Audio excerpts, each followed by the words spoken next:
नमस्कार, आप exam tour देख रहे हैं। 2 बजे से बीपीएससी का मीटिंग है और आपको मालूम होगा कि बापू परीक्षा केंद्र में जो सेंटर पड़ा था बीपीएससी का, बीपीएससी 17th का, उसको लेकर एक कमेटी बनाई गई थी और जिला प्रशासन की टीम ने बीपीएससी आयोग को 15 तारीख को ही पूरा सब कुछ सौंप दी है। क्या होगा, विद्यार्थी ये सोच रहे हैं कि क्या बीपीएससी पूरा एग्जाम कैंसिल करेगी या एग्जाम कैंसिल नहीं करेगी, या जो विद्यार्थी शरारती तत्व बीपीएससी आयोग के द्वारा जो बताया जा रहा है उन पर उनको बैन किया जाएगा 5 साल को, उन पर केस भी किया जाएगा। 2 टीम भी गठित की गई है। सारे मुद्दा पर बात करेंगे। मेरे साथ रामांशु सर है। सर, आपका स्वागत है एग्जाम टूर। बहुत बहुत धन्यवाद अभिषेक जी। सर, आज के जैसे बताया गया कि 15 तारीख को ही जिला प्रशासन की टीम ने पूरा उस सेंटर का रिपोर्ट सौंपी है। उस रिपोर्ट सौंपने के में सर, रिपोर्ट में क्या क्या दी है जिला प्रशासन ने? देखिए, मैं जो आज समाचार पत्रों को पढ़ रहा था जी, तो दैनिक जागरण में पढ़ रहा था, तो उसमें बहुत सारी चीजें लिखी थी। ठीक है, उसमें कई चीजों के लिए बच्चों को दोषी बना दिया गया। इवन की जो प्रोफेसर राम इकबाल सिंह जो हार्ट अटैक से जो डेथ हुआ है, और जहां पे बताया गया उनके जो है 14 तारीख को ये बताया गया कि रास्ते में ले जाते हुए डेथ हुआ, जो है आज के पेपर में उनको जो है बच्चों को उनके लिए दोषी ठहरा दिया गया। उस समय उनके जो है परिवार कह रहा था कि ऑलरेडी हार्ट के पेशेंट थे और आज बच्चों पे दोषारोपण कर रहे हैं और इस तरह का रिपोर्ट सौंप रहे हैं। खैर, इन सब रिपोर्ट से बहुत ज्यादा फर्क इसलिए नहीं पड़ता है कि सारा का सारा निर्णय कोर्ट का होता है, इसमें किसी घबराने की जरूरत नहीं है। फिर जिन बच्चों पे दोषारोपण किया जा रहा है कि वो पेपर लेके भागे, इस बिल्कुल निश्चित रूप से उनकी पे जो है क्या नाम, उनकी सारी चीजों को देखिए कि क्या है क्या नहीं है। हम चाहते हैं कि सारी चीजें हम लोग को जानकारी मिले, बिल्कुल मिले, लेकिन साथ ही साथ ये देखिए कि अगर वो बच्चा पेपर लेके अगर अपराधी होता तो भाग जाता, वो बच्चा लेके कभी बीपीएससी ऑफिस में नहीं आता। दूसरी चीज, बीपीएससी का जो है प्रेस कॉन्फ्रेंस होता है, प्रेस कॉन्फ्रेंस में कहा जाता है कि ये जो पेपर का जो कवर है आप उसको फाड़ नहीं सकते, और अगले ही मिनट वीडियो आता है कि तो तुरंत ही फट जाता है। तो ये क्या कंट्रोवर्सी है भाई, ये कौन सी मतलब बात कही जा रही है? फिर जो है 13 तारीख को है डीएम साहब का स्टेटमेंट लिया जाता है। स्टेटमेंट में क्या कहते हैं वो कि एक क्लास में जो बच्चों के बैठने की व्यवस्था कितनी थी, फिर दूसरा वो कहते हैं कि जो है कितना पेपर आया, फिर क्या कम आ गया, और फिर इस तरह जो अलग अलग में बांटा गया जिसको से टाइम लगा। एक स्टेटमेंट वो बोला गया। अच्छा, जब उन्होंने स्टेटमेंट बोल दिया तो फिर क्या ऐसा, वो भी तो यूपीएससी एग्जाम देके आए, क्या कभी ऐसा होता है क्या? हर क्लास के लिए उतना पेपर आता था, उसी हिसाब से बनता था। और सबसे बड़ी चीज है कि बापू परीक्षा परिसर में एग्जाम हो रहा है, आपको मालूम नहीं कि किस क्लास में कितने बच्चे बैठे हुए हैं, आपको जानकारी नहीं थी। जिस क्लास में 273 बैठ सकते वहां 288 बैठ सकते थे, या फिर घटा बढ़ा दे देते कि ताकि जो है पेपर का जो है बंडल के हिसाब से सही हो जाता, तो आपकी कोई समस्या नहीं रहती। और जहां पे 20,000 बच्चों की बैठी कैपेसिटी और आप 12,000 ही बैठा रहे हैं बच्चों को, तो वहां तो आराम से व्यवस्था कर सकते थे आप कि जो आपका 12 और 16 का सीरीज है गड़बड़ाए नहीं। गलती तो आपने की है, पहले दोषी तो आप हैं, जिसकी वजह से पूरा का पूरा जो है ये लेट हुआ। अच्छा, विद्यार्थी एक आयोग पर यह भी कह रहे हैं कि जो वीडियो उन्होंने जारी किया है वह कई सारे जो वीडियो जारी किए हैं सभी का जारी कर दें, जितना वहां पे परीक्षार्थी थे सभी हॉल का जारी कर दें।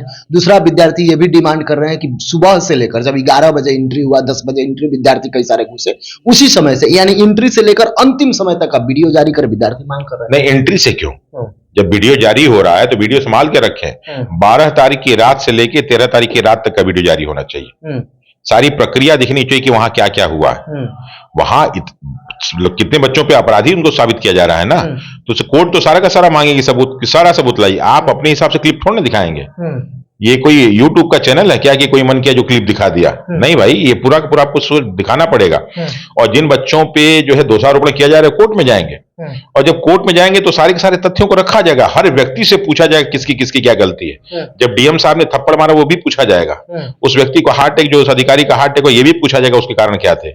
और जब आपने पेपर सेटिंग करके वहां बच्चों के सेटिंग प्लान कर रहे थे तो आपके दिमाग में नहीं था कि जो है बंडल में कितने पेपर होते हैं? आप 273 से घटा दिए होते, आप 273 से बढ़ा दिए होते कि जो आपका 12 और 16 का कॉम्बिनेशन है गड़बड़ाए नहीं आपका। सर, जो विद्यार्थी एग्जाम दिए हैं वो ये सोच रहे हैं कि यदि बापू परीक्षा केंद्र पर निर्णय आता है कोई भी आयोग का, पॉजिटिव आए या निगेटिव आए, या विद्यार्थी पर जैसे 2 टीम बनाया गया है, एक टीम विद्यार्थी की पहचान कर रही है, दूसरी टीम उनकी गिरफ्तारी करने के लिए बनाया गया, जो पेपर में न्यूज पेपर में चल रहा है सर, तो उनके साथ क्या होगा? और विद्यार्थी हैं, उनको न्याय कैसे मिलेगा? इन विद्यार्थी को तो क्या होगा, अभी कोई उम्मीद नहीं है। 2 बजे जो प्रेस कॉन्फ्रेंस होगी उस पर कोई बच्चे नहीं, अगर बच्चे आप लोग से मैं कह रहा हूं कि कोई गिरफ्तारी के लिए आता, आपको गिरफ्तारी डरना ही नहीं है। आप खुद आके बीपीएससी कीजिए, सर मुझे गिरफ्तार कीजिए, क्यों भागेंगे भाई? आप डरने की जरूरत नहीं है।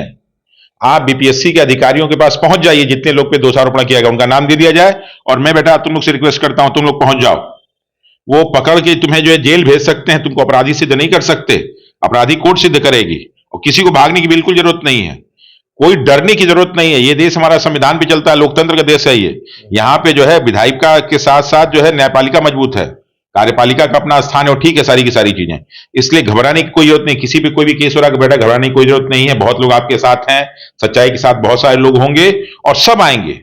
अगर छात्रों की नजर से देखा जाए तो अपराधी दोषी हैं और अपराधियों की नजर से देखा जाए तो छात्र दोषी हैं। लेकिन वास्तव में दोषी है कौन, ये तो न्यायपालिका साबित करेगी ना। तो बिहार की पटना हाईकोर्ट साबित करेगी, सुप्रीम कोर्ट साबित करेगी, वहां पे निर्णय होगा कि कौन अपराधी नहीं है।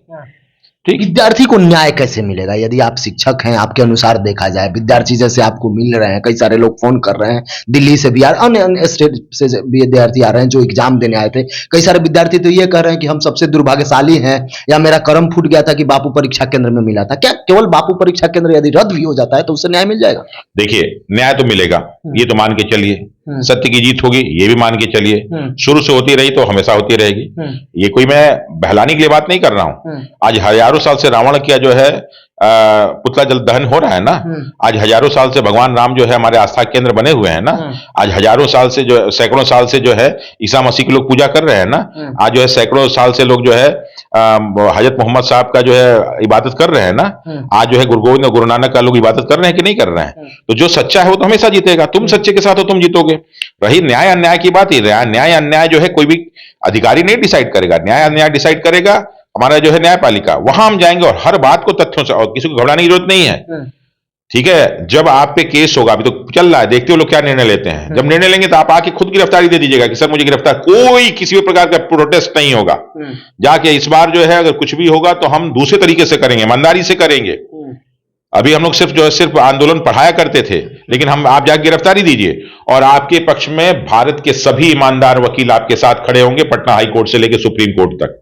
जान लगा देंगे हम लोग। क्या उम्मीद है आज के प्रेस कॉन्फ्रेंस से? आप हमें कोई उम्मीदें नहीं है। मैं उसके बारे में एक सेंटेंस नहीं बोलूंगा। ना मैं बीपीएससी का अधिकारी हूं, ना मैं पटना का डीएम हूं, ना मैं कोई प्रशासनिक पद पे बैठा हूं।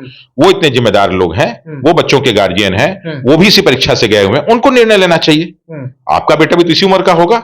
अगर आपको लगता है जीवन में मौके बार बार नहीं आते, एक अधिकारी के लिए जीवन में स्वर्णिम मौका होता है जब अपने आप को ईमानदार साबित करे, वरना आप जिंदगी में किसी के मुंह दिखाने लायक नहीं रह जाते हैं। अवसर पुरुष को बार बार नहीं मिलता।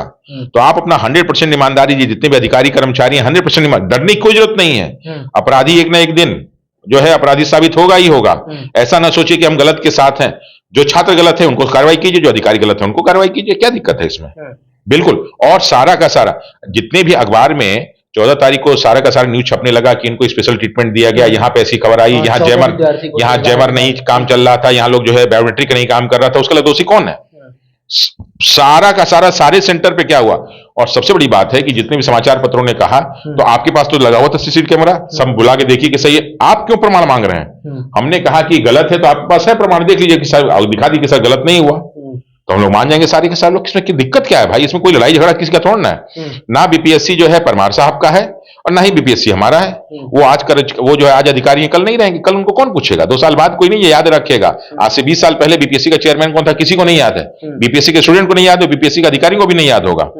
तो ये तो इतिहास बन जाता है, कोई याद नहीं रखता। लेकिन अभी आप उस पद पे बैठे हुए हैं तो आपकी जिम्मेदारी बनती है। आपसे किसी कोई दुश्मनी नहीं। कल को आप आए हैं, कल को हट जाएंगे, कोई दिक्कत नहीं है। आप रिटायर के होकर चले जाएंगे, अपनी जिंदगी जिएंगे, आपका घर परिवार है, आप स्वस्थ रहेंगे, प्रसन्न रहेंगे, हमें से कोई मतलब नहीं। लेकिन जब आप उस पद पे बैठे हुए तो पद की गरिमा को संभालते हुए आप अपने बच्चों के पक्ष में सारी बातों को कीजिए।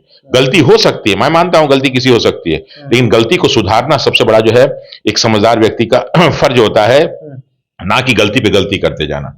तो इसमें किसी भी प्रकार का कोई भी दोषारोपण किसी पास नहीं है। ईमानदारी से पेपर हो, हम लोग यही चाहते हैं। और सारे बच्चों के साथ न्याय हो, बिहार की पूरी जनता के साथ न्याय हो, युवाओं के साथ न्याय हो, यही हम चाहते हैं। बहुत बहुत धन्यवाद। Thank you sir.